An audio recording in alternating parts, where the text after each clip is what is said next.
Hola, ¿cómo están? Mi nombre es Sebastián Rodman, soy director de orientación de acá en Extep Chile y vamos a hablar hoy en día de las cuatro preguntas que nos tenemos que hacer a la hora de elegir un posgrado. ¿Ya? Dentro de las cuatro preguntas claves, en primer lugar, tenemos que preguntarnos por qué realmente queremos estudiar un posgrado en el extranjero. ¿Ya? Y aquí hay que fijarse realmente cuál es la verdadera motivación, porque pueden haber varias. Muchas personas, por ejemplo, quieren vivir una experiencia en el extranjero. ¿A qué me refiero? Que su principal motivación es salir un poco de su realidad social, de su contexto, para ir a vivir una experiencia cultural, conocer nuevos lugares, vivir una experiencia con su pareja. Entonces también hay que considerar que puede ser una razón muy válida querer ir a estudiar al extranjero para tener una experiencia. Otras personas consideran un giro de carrera.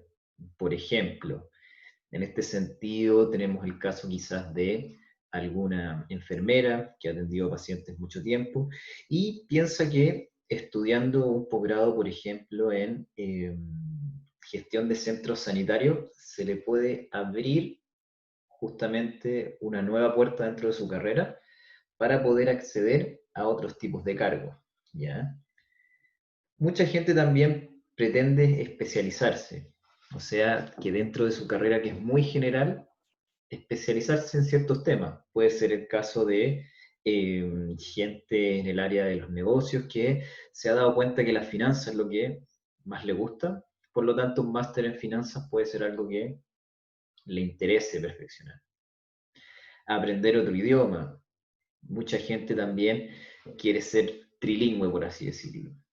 Aparte del español, quiere aprender inglés y francés o italiano o alemán. Entonces, alguno de estos países puede ser bastante atractivo a la hora de irnos a estudiar.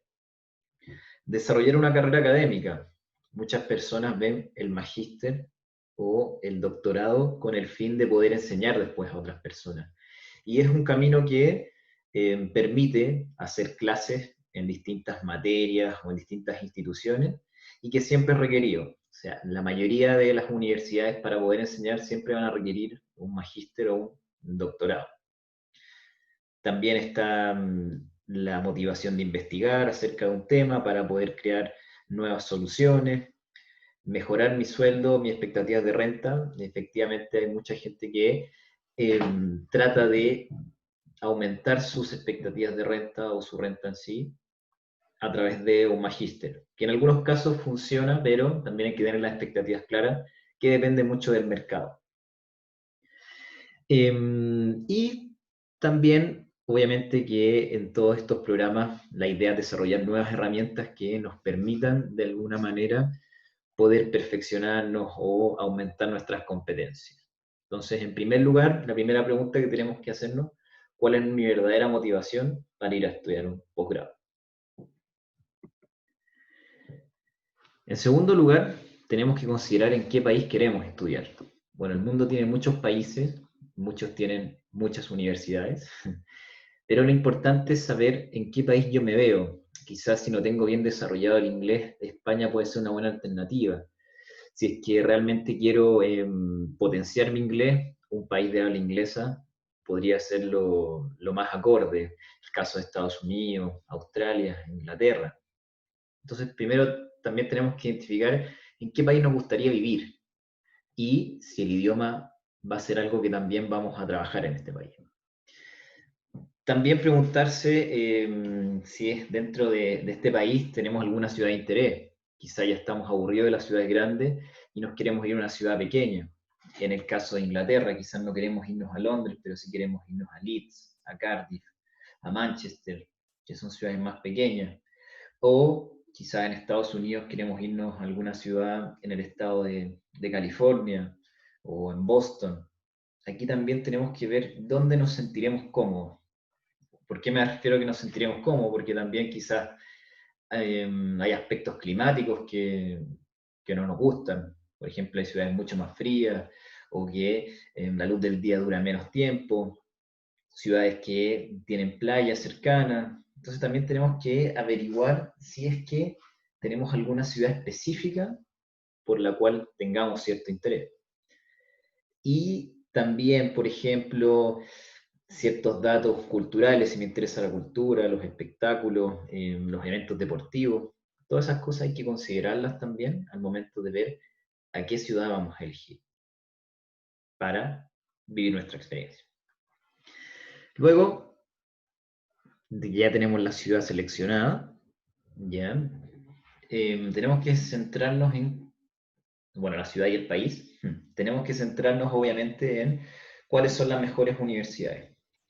Y para esto existen varios rankings, ¿ya? Está el ranking de ANIT, por ejemplo, en el caso de Chile, está el Times Higher Education, el QS, el de Shanghái, hay rankings para MBA, entonces también hay que fijarnos que hay distintas maneras de poder encontrar las mejores universidades y también las que son acordes para nuestro perfil. ¿Por qué? Porque por mucho que yo, por ejemplo, quiera Oxford, quizás con mi promedio, mis notas y mi perfil, que no es de investigación, sino más bien profesional, no es algo atractivo para la universidad y no voy a calzar.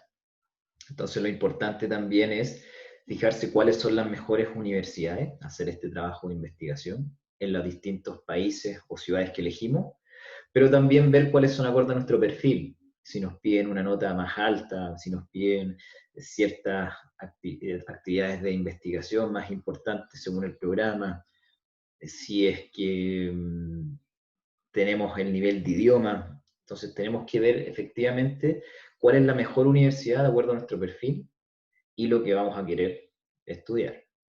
¿Ya?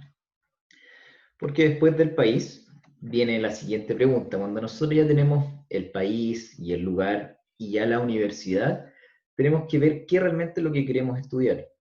Y aquí viene un poco también la pregunta de la motivación principal. Pero esta ya viene a ser más específica.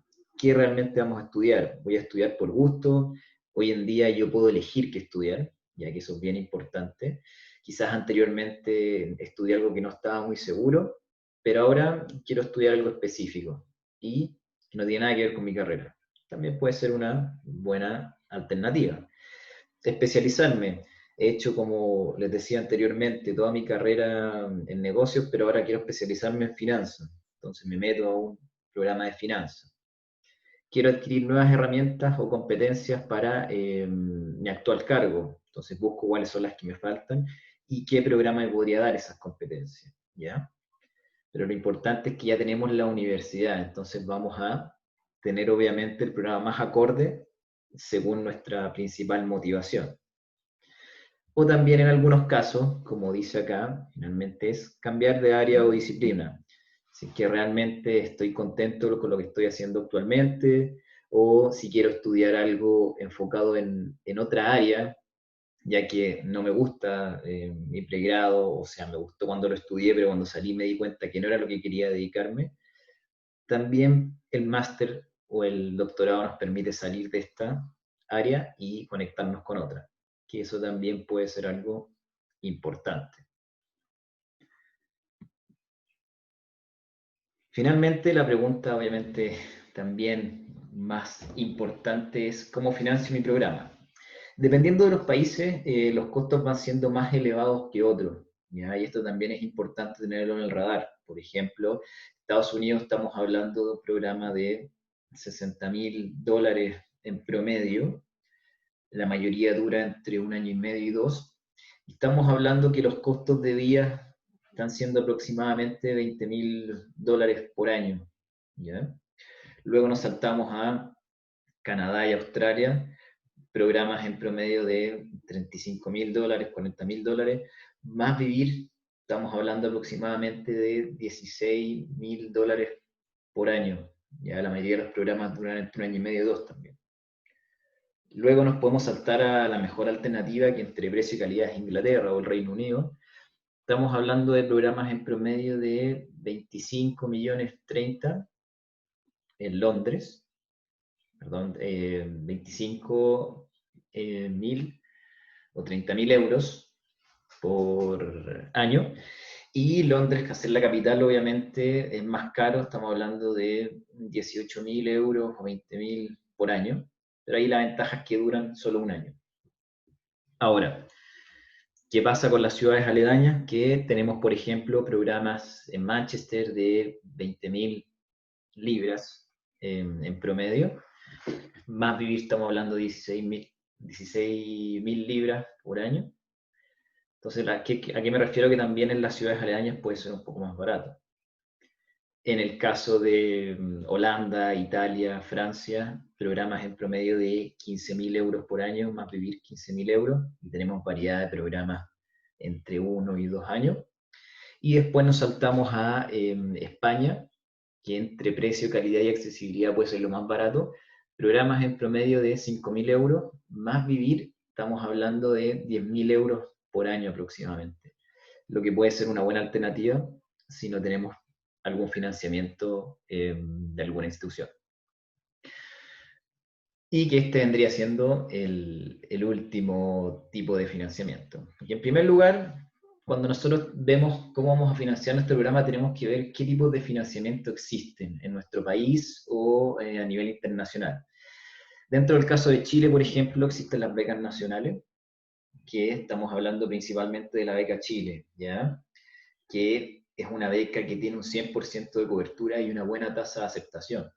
O sea, 100% de cobertura me refiero a que nos pagan el programa completo, cueste $60.000 o cueste 50 millones. Nos da manutención mensual, $1.300, $1.800, dependiendo del lugar de destino. Plata para materiales, plata cuando llego, cuando vuelvo, prima de seguro médico. Entonces, por eso hablamos de un 100% de cobertura. Que en México también estaríamos hablando de las CONACYT, que son como las símiles a la beca Chile. Y también tiene una buena tasa de aceptación, un 26%, o de adjudicación, la gente que se la gana. ¿Ya? Entonces, por ende, también es una beca bastante completa. Pero ahí depende, obviamente, de cada país. En el caso de Chile, esta es una muy buena beca en términos de financiamiento, ya que es una beca completa. Luego nos vamos a las becas internacionales, que efectivamente las becas internacionales son becas que dan los gobiernos extranjeros o ciertas instituciones para atraer al talento internacional. Y cada país tiene la suya y también tiene países a los cuales beneficia. En el caso de las principales becas internacionales, en Estados Unidos están las becas Fulbright, en Inglaterra están las becas Chevening, en Australia estaban las becas Endeavor, las cambiaron y hoy en día están las Destination Australia, en Alemania están las DAD, en España las Carolinas, en fin. Cada país tiene las suyas. Es por eso que es importante también saber cuál es el perfil que buscan y cuáles son mis verdaderas posibilidades, según, obviamente, mis antecedentes. Ahí también hay que ver que la tasa de aceptación es menor, ya son mucho más competitivas estas becas, dan menos, por ende también la competencia es más grande. Pero es importante, como les digo, investigar acerca de estos casos. Luego tenemos las becas internas de las universidades, que las becas internas tienen que ver con ciertos descuentos sobre el programa de estudio, ¿ya? Cada universidad y a veces cada programa tiene sus propias becas internas. La mayoría son por excelencia académica, pero también hay por estrato socioeconómico, hay becas para latinoamericanos, para mujeres latinoamericanas, que es un perfil que no se ve mucho afuera, estudiando. Por eso es importante que al momento de postular a las universidades yo vea qué opciones reales tengo de una beca interna, ¿ya? Según el perfil y según las becas que otorgan las mismas instituciones. Acá, como les digo, pueden ser un descuento del 25 o del 15% sobre el arancel nomás. No son unas becas completas que nos van a cubrir nuestra estancia, ¿ya? Y también, como les digo, tiene que ver de acuerdo al perfil. Y finalmente el financiamiento propio, que es una alternativa que mucha gente toma debido a que las becas también son bien selectivas y no existen tantas. Por lo tanto, obviamente, hay mucha gente que para capacitarse opta por este financiamiento propio y que tiene que ver con los créditos de posgrado. Por lo menos en Chile funcionan bien y tenemos ciertos bancos que tienen las mejores tasas, ¿ya? Que eso obviamente también permite que la gente pueda pagarlo de acuerdo a también su situación económica, que eso es algo bien importante. Entonces también todo esto es un trabajo de investigación, el ver cuáles son las formas de financiamiento, cuáles son los perfiles. Pero acá lo importante es que ustedes, antes de elegir un posgrado, tienen que fijarse en estas 4 cosas. Primero, cuál es mi verdadera motivación para ir a estudiar un posgrado. Segundo, en qué país y en qué ciudad me gustaría vivir. Tercero, cuáles son las formas de financiamiento que tengo a mi disposición o según mi perfil. Y tercero y cuarto, finalmente es el que quiero estudiar. O sea, el que quiero estudiar va de tercero y el financiamiento en la 4ª posición. Pero de todas formas son las 4 igual de importantes. Así que la principal invitación es a que se hagan estas preguntas y que nosotros también estamos alineados con toda esta información para poder recomendarles el mejor programa. Así que eso es todo.